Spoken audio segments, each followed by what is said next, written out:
जो मानकर मथारू आज सिंधुर लिभि जाइछि सेई ऑपरेशन सिंधु ना रे आज भारत आक्रमण करिछि। तांकर दम नहीं नो आसिक फ्रंट रे लड़ाई करबा दे पासी पकोन जे 1000 इवर्स 1000 आवर्स में से माने भारत संगे लड़ाई करबा तांकर दम नहीं नो। नमस्कार दर्शक बंधु मु शंभुनाथ आपण मानकु न्यूज 18 लोकल को स्वागत करुछि।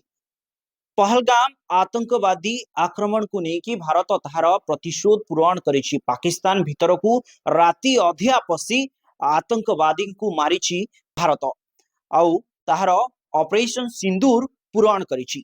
ए विषय को लेकिन आम सह अधिक आलोचना करबा पई जो बलांगीर अवसर प्राप्त सैनिक संघर संपादक अछंती तांको सह सीधा सड़क भावे आलोचना करबा आसंतु जे केमती कोन भारत तार जो ऑपरेशन सिंदूर रही केमती कोन पूरण कला आसंतु विषय को लेकिन तांको सह सीधा सड़क भावे आलोचना करबा। सर प्रथमे आपनको न्यूज 18 लोकल को स्वागत करूछि। जय हिंद।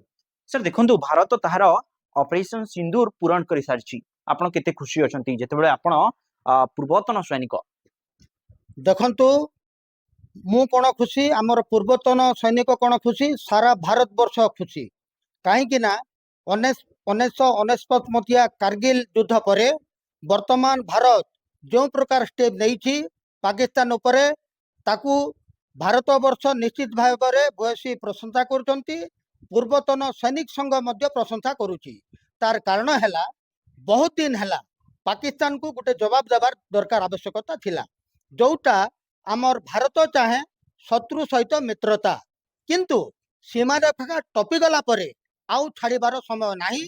वर्तमान मुंड काट वर्तमान हणा वर्तमान बुलेट अटैक वर्तमान आकाश मार्ग अटैक हेले जाई पाकिस्तान रो जवाब आमे देई परिबा। आउ जो ऑपरेशन सिंदूर जा नाटा दिया ही जो मानकर मथारू आज सिंदूर लिभि जाइछि सेई ऑपरेशन सिंधु ना रे आज भारत आक्रमण करिछि। सेई परिप्रेक्षी रे आज भारत वर्ष रे हाई अलर्ट जारी होइछि कहीं ना जदि युद्ध हेबो आकाश मार्ग भी शत्रु आक्रमण करिवार संभावना हेइ पारे। सेति पई आज समस्त राज्य सरकार मॉक ड्रिल माध्यम रे लोकंकु सचेतन करबा पे चेष्टा करिसंती। आउ आज जो स्टेप भारत नेइछि हमर सैन्य बाहिनी नेइछि खून के बदले खून ताकू निश्चित भाव में पूरण करेंगे। आउ से 27-28 जन जो नरसंहार रही आतंकवादी द्वारा निश्चित भाव में परिवार आउ जो माने आज से गहन रे नहांती ताकू श्रद्धांजलि हेबो। देखंतु ए जो आक्रमण हितला जे साधारण लोके आलोचना करूछन जे भारत मॉक ड्रिल करिवो कहि कि पाकिस्तान भीतर को ढुकी की ऑपरेशन सिंदूर पूरण कर देला पूरा कर देला सेटा तो करिबार थिला।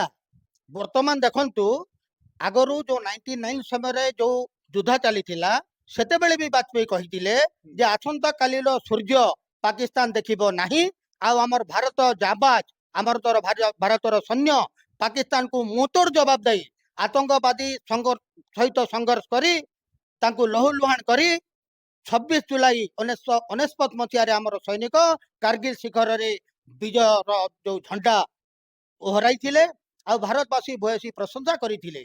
वर्तमान आमर केंद्र सरकार भारतीय सेनार 3 प्रमुख वायुसेना नौसेना स्थलसेना मुख्य को जो निर्देश देइछंती आउ छाड़बार बेल नाही। वर्तमान मुंड काटर समय आसीची आपण माने सैन्य को तैनात करंतु आउ तार जवाब दियंतु। आपण कारगिल युद्ध लड़िछंती ए जो ऑपरेशन सिंदूर को नेकी आपण केमती कोन देखुछंती केमती भाबरे देखुछंती एटा गुटे ना जेते बेले हमर जो बात्या गुडा का आसे तार गुटे ना थाए।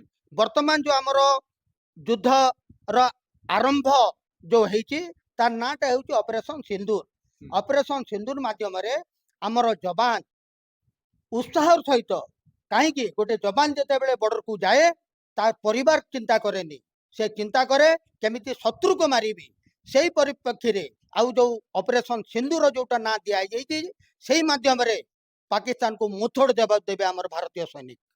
आपण माने देखि पारथिले ये थिले बलांगीर जो पूर्वतन सैनिक संघर संपादक से कहूतिले जो ऑपरेशन सिंदूर को नेकी पाकिस्तान को कड़ा जवाब देछि भारत। एबे आसंतु बलांगीर जो पूर्वतन सैनिक संघर जे सभापति अछंती से कोन कहउचंती ऑपरेशन सिंदूर को नेकी तांको सह सीधा सड़क भाबे आलोचना करबा। सर प्रथमे आपको न्यूज 18 लोकल को स्वागत करूछि। धन्यवाद। सर देखंतु भारत जो पाकिस्तान हमरो जो पहलगाम अटैक को नेकी पाकिस्तान को कड़ा जवाब देछि आपण केमती कोन देखुचंती। आज्ञा आपण माध्यम रे हमर भारत जतकी सैन्य बाहिनी अछन समस्त को धन्यवाद दउछि ताको कांग्रेचुलेशन देछि जे से माने पाकिस्तान रे पसिगिरी से माने अटैक करिछन। एटा होछि ऑपरेशन सिंदूर, एटा होछि बिगिनिंग, एटा एंड नुहे। एटा बिगिनिंग हला सैनिक मानकर पछाड़े भारत सरकार दम्भ होके ठिया है। मोर मने पड़ुछे हमर से राजकुमार गोटे फेमस डायलॉग, हम तो मारेंगे जरूर मारेंगे लेकिन वो वक्त हमारा होगा, गोली भी हमारा होगा, सिर्फ जमीन तुम्हारा होगा। आज मोदी जी से प्रूव करके देखे दीछन। आज जो सकाल देखली जे भारत अटैक करिए पाकिस्तान के, मोर छाती 56 इंच हेगला। कहले आज सब भारतीय मानकर छाती 56 इंच जाइतबा। ई जन पाकिस्तान खिचिर पिचिर सब बेले चली छे जे आसी हमर निरीह मन को मारी दउछन। कहले बोले से माने युद्ध नहीं करि पारन भारत संगे। एटा तांको नेशनल कैरेक्टर ताकर पॉलिसी जे से माने आतंकवाद थ्रू से लड़ाई करबे। कहीं ताकर सैन्य मानकर दम नहीं, ताकर सैन्य मानकर दम आम अतीत रे देखीचु।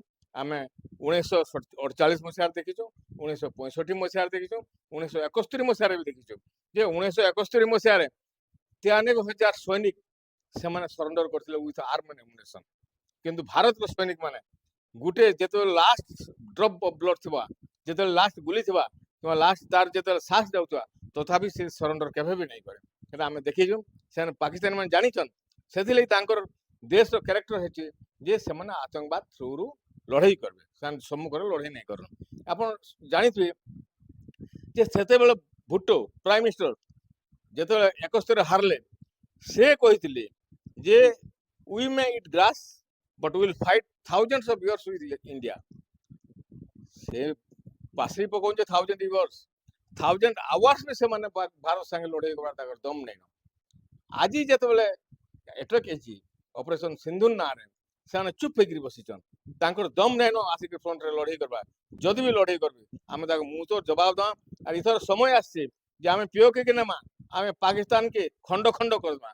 कहले बोले छन पाकिस्तान रो अवस्था बहुत खराब, तार इकोनॉमिकली बहुत खराब होचे। सियाड़े बीएलए अटैक करूचे और से तहरीक तालिबान से माने भी सब मिसकर अटैक करूछन। पाकिस्तान इटा हो हमर भारत ला प्रकृष्ट समय और आमे पाकिस्तान के खंड खंड करके आमे ताको देखै देमा फ्यूचर रे जनता पाकिस्तान तारा फणा नहीं टिकी पारे। धन्यवाद सर आम सह अधिक आलोचना करथिले ऑपरेशन सिंदूर को नेकी। Balangir Shambhunath Sahu report news 18 local.